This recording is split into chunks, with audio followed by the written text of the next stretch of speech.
गहरी सांस लेना बहुत अच्छी चीज़ है, लेकिन जब हम 3 सेकंड से ऊपर सांस रोकते हैं, हमारे लंग्स में से सारा ऑक्सीजन खत्म हो चुका रहता है। ठीक ऐसे ही हमारा सेक्शन 2 किसी थॉट के ऊपर सोच सकता है, किसी प्रॉब्लम के ऊपर सोच सकता है, लेकिन मैक्सिमम 54 ब्रेथ्स, उससे ऊपर नहीं सोच सकता। नमस्कार दोस्तों, स्वागत है आपका ज़ेनोगा चैलेंज 2023 में। आज हम लोग कवर करेंगे स्पिरिचुअलिटी में आसनास कितने यूज़फुल हैं या कितने इम्पॉर्टेंट हैं, और आप कौन कौन से आसन्स रिकमेंड करते हैं। सबसे पहले तो ज़ेनोगा के हिसाब से इस दुनिया में जितने लोग भी आसन करवा रहे हैं, उसका हेल्थ के लिए तो असर है, लेकिन उसका जो डीपर मीनिंग है वो उन टीचर्स को नहीं पता। ब्लाइंडली लोग सिखा रहे हैं और सीख रहे हैं। इसका मतलब ये है कि जो 98% लोग हैं जो योगिक आसन्स कर रहे हैं, वो या तो इनकरेक्टली कर रहे हैं या तो थॉटलेसली कर रहे हैं, बिना सोचे समझे कर रहे हैं और गलत तरीके से कर रहे हैं। और ये ऐसा ही है जैसे कोई अंधा दूसरे अंधे को रास्ता दिखाए। और दूसरा पॉइंट ये याद रखने की बात है कि हर एक आसन का एक असर है। अगर आपको कोई गुरु कहता है कि आपको ये आसन करना है, तो आपको अपने टीचर से, योगा गुरु से पूछना चाहिए कि इसका 4 फोल्ड इफेक्ट क्या है। हर एक आसन का 4 फोल्ड इफेक्ट होता है, मतलब 4 असर होता है। और अगर आपको ये नहीं पता 4 फोल्ड इफेक्ट ऑफ एवरी आसन, तो आपके लिए खतरनाक हो सकता है। खाली नुकसानदायक नहीं, खतरनाक भी हो सकता है। तीसरी बात कि जो आसन हम करते हैं, इसको आज से कई 100 साल पहले एंशिएंट इंडिया में सिखाया गया था। वो उस जमाने की बॉडी के लिए था। और आज की डेट में अगर आप उन आसनों में ज़बरदस्ती इंडल्ज होंगे तो आपको हील करने के बजाय हार्म करेगा। इसलिए हम किसी भी आसन में घुसने से पहले आपको सजेस्ट करेंगे आप एब्सटेन करिए। तो कुछ आसन हम आपको रिकमेंड करेंगे जो आपको डेली वियर एंड टियर के लिए हेल्पफुल होगा, बॉडी को मेंटेन करने के लिए हेल्पफुल होगा, लेकिन वो बहुत माइल्ड होंगे। इससे आपके नर्व्स जो ब्रेन में जाने वाले, वो ब्रेन से आने वाले सेल्स होते हैं, नर्व सेल्स, उसकी टोनिंग होगी। इसके अलावा आपके जो IESM सेंटर्स हैं उनको साइलेंस करने को मिलेगा और आपके IESM को री एजुकेशन करने में हेल्प मिलेगा। अब किसी भी आसन के 4 फोल्ड इफेक्ट क्या होते हैं। सबसे पहला, रेमेडिंग ऑफ सर्टेन फिजिकल एलिमेंट्स। अगर आपको कोई फिजिकल प्रॉब्लम है तो उस आसन से वो पर्टिकुलर प्रॉब्लम को ठीक किया जा सकता है, एक तरह से इलाज। दूसरा, gaining control of certain nerve centres. किसी किसी आसन से आपके किसी किसी नर्व सेंटर्स को कंट्रोल मिलता है। तीसरा, keeping in abeyance the overpowering effect of play of the qualities of E and S centre. E और S सेंटर की ताकत से आपको छूट मिलती है। मान लीजिए आप इमोशनली बहुत डूब गए किसी चीज़ में, या S सेंटर में डूब गए, बह गए, तो आपको किसी किसी खास एक्सरसाइज से, आसन से आपको इनके असर से फ्रीडम मिलेगी। और सबसे मुश्किल और सबसे इंपॉर्टेंट बात, अभी हम जग रहे हैं तो इसमें कौन सा सेक्शन यूज कर रहे हैं? माइंड का सेक्शन 1 IESM वाला। जब हम सोते हैं तो कौन सा सेक्शन खुलता है? Section 2B। लेकिन दोनों एक साथ नहीं खुलता, और हमको पता भी नहीं है। ऐसा होता है रोज कि रात को सोते समय जो हमारा लास्ट थॉट होता है, लास्ट थॉट, वो शिफ्ट हो जाता है सेक्शन 2 में। ऐसे समझिए जैसे कि आपके घर के सामने एक कार खड़ी है, और जैसे ही रात हुई वो कार जाने वाली है। वो देखेगी नहीं कि इस गाड़ी में कौन बैठा है कौन नहीं बैठा है, वो चली जाएगी। और आपने रात को कहीं से आए, कुछ काम वाम करके, और उसमें घर के बच्चे को बैठा दिया, छोटे बच्चे को। उसको गाड़ी चलाने भी नहीं आती। वो जब जाएगा कहीं तो गाड़ी में से उतर के कहाँ जाएगा उसको पता भी नहीं, लेकिन कार इसके बारे में सोचती नहीं है। आपके सेक्शन 1 में जो लास्ट थॉट है वो चला जाएगा सेक्शन 2 में, इररिस्पेक्टिव कि वो कौन सा थॉट है। उसके बाद सेक्शन 2 खाली उसको सपना नहीं दिखाता, वो उसके ऊपर एक पूरे ब्रह्मांड का गूगल सर्च करता है, उसका सॉल्यूशन खोजता है, चैट GPT करता है वो। इसीलिए जितने भी दुनिया के महान साइंटिस्ट्स हुए हैं, उनको क्वेश्चंस के आंसर आते थे सपनों में, क्योंकि उसी के बारे में सोच रहे हैं और सो गए। और सोने के बाद अचानक से उनको आंसर आ गया। आंसर अचानक से नहीं आया, सेक्शन 2 ने मॉलिक्यूलर वर्ल्ड में, और पता है ना आपको, मॉलिक्यूलर वर्ल्ड फिजिकल वर्ल्ड में भी घुसा हुआ है। Physical world is like a sponge होता है, और उसके चारों तरफ अगर उसको पानी में डाल दीजिए तो पानी उस स्पॉन्ज के अंदर भी होगा और बाहर भी होगा। ऐसे ही मॉलिक्यूलर वर्ल्ड फिजिकल वर्ल्ड के अंदर भी है और उसके चारों तरफ भी है। तो जब आप मॉलिक्यूलर वर्ल्ड में जाते हैं तो आप फिजिकल वर्ल्ड से और मॉलिक्यूलर वर्ल्ड सबसे सर्च लेते हैं, सारा डाटा उसमें स्टोर्ड है। तो योगा एक्सरसाइज का मोस्ट इंपॉर्टेंट इफेक्ट ये है कि एक योगी सीख लेता है कैसे अपने सेक्शन 1 को बंद करे, उसके अंदर में एक खास स्पेसिफिक क्वेश्चन डाले और उस क्वेश्चन को लेकर जाए सेक्शन 2 में और वहाँ पर सर्च हो जाए, फिर वो आंसर आए और फिर वहाँ से सेक्शन 1 में आए और जब जगह तो हमारे पास हमारे क्वेश्चन का आंसर है। एक तरह से हमारे ही ब्रेन में दुनिया का सबसे बड़ा सर्च इंजन है जो पास्ट, प्रेजेंट और फ्यूचर कहीं से भी कुछ भी खोज निकालने की ताकत रखता है। और ये है हमारे 4-fold इफेक्ट ऑफ आसन्स। एक बात और याद रखने की जरूरत है, सारे आसन अपना मतलब खत्म कर देते हैं, जीरो हो जाते हैं अगर हमको ये नहीं पता कि हर एक आसन को हमको किसके साथ करना होगा। 3 स्टेप रिदमिक ब्रीदिंग। आपकी 24 घंटे की अगर सांस 3 स्टेप जैसी नहीं है तो आपका कोई आसन काम में नहीं करेगा। इसलिए किसी भी आसन को शुरू करने से पहले रिलैक्स करिए और 3 स्टेप ब्रीदिंग करिए। उसके बाद एक थॉट लीजिए या एक प्रॉब्लम लीजिए और चुपचाप उसको साइलेंटली रिपीट करिए, उसी प्रॉब्लम को या थॉट को, और उसके बाद आप अपना आसन शुरू करिए। आसन क्या है? जो भी आसन करेंगे आप, क्योंकि जिस समय आप आसन कर रहे हैं उस समय सेक्शन 2 खुलता है। अच्छा, कितनी देर तक किसी आसन को करें? किसी भी आसन को अगर आप चाहते हैं कि वो यूजफुल हो, बेनिफिशियल हो, 108 सांस से ज़्यादा मत करिए। 1 मिनट में हमारी होती है 12 से 15 सांस, 10 मिनट में आपका 108 सांस हो जाएगा। 10 से 12 मिनट में, उससे ज़्यादा मत करिए।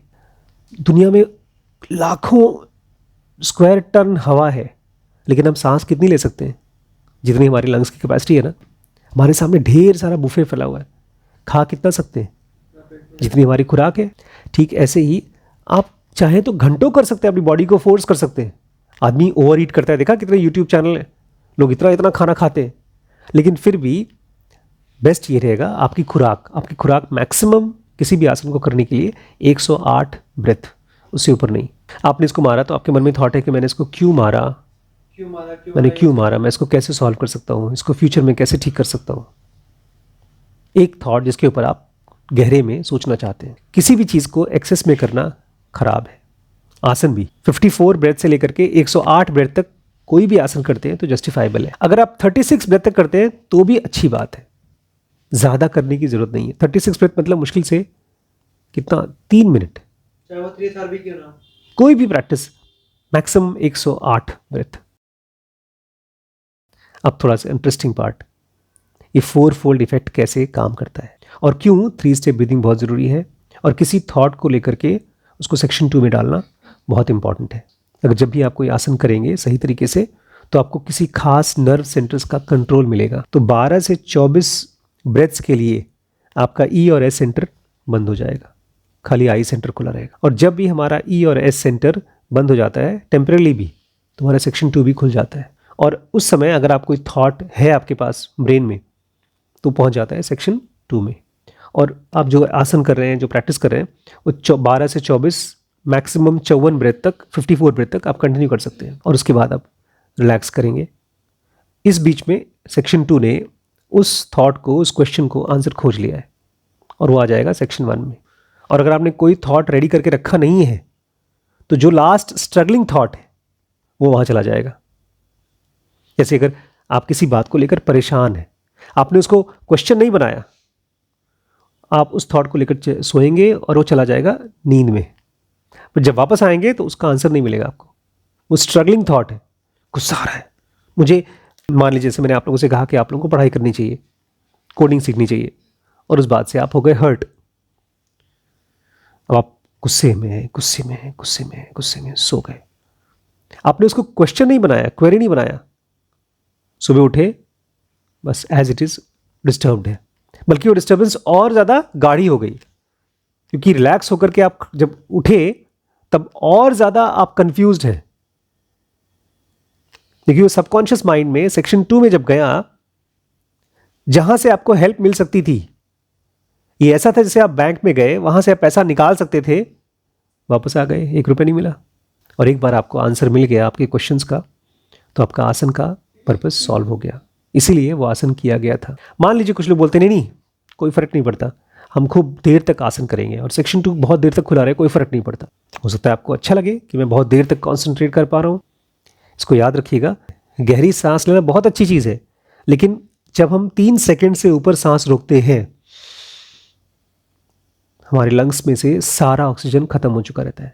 ठीक ऐसे ही हमारा सेक्शन 2 किसी थॉट के ऊपर सोच सकता है, किसी प्रॉब्लम के ऊपर सोच सकता है, लेकिन मैक्सिमम 54 ब्रेथ्स, उससे ऊपर नहीं सोच सकता। तो अगर आप बहुत देर तक आसन को करते हैं तो यूजलेस है।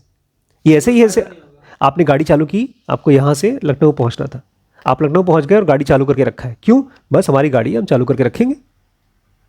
उस गाड़ी का पर्पस था कहीं पहुँचाना, जब वहाँ पहुँच जाए तो उसको बंद कर देना चाहिए। लेकिन अभी लोग यही करते हैं, आसन करते रहते हैं, करते रहते हैं, करते रहते हैं। आजकल लोग 108 बार सूर्य नमस्कार करते हैं यूट्यूब पे। इस चीज़ से होगा क्या? आपकी ईगो सेटिस्फाई हो जाएगी और इसके बियॉन्ड कुछ नहीं होगा। आप प्लीज समझिए कि ये सारे आसन्स का पर्पस क्या है।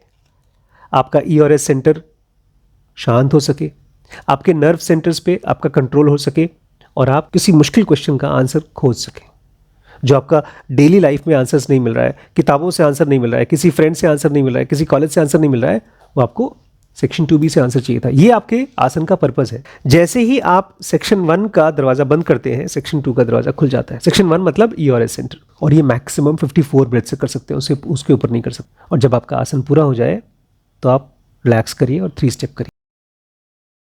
हम इंसानों की एक बहुत गंदी आदत है, ऑब्वियसली हमारे ईगो से निकला है।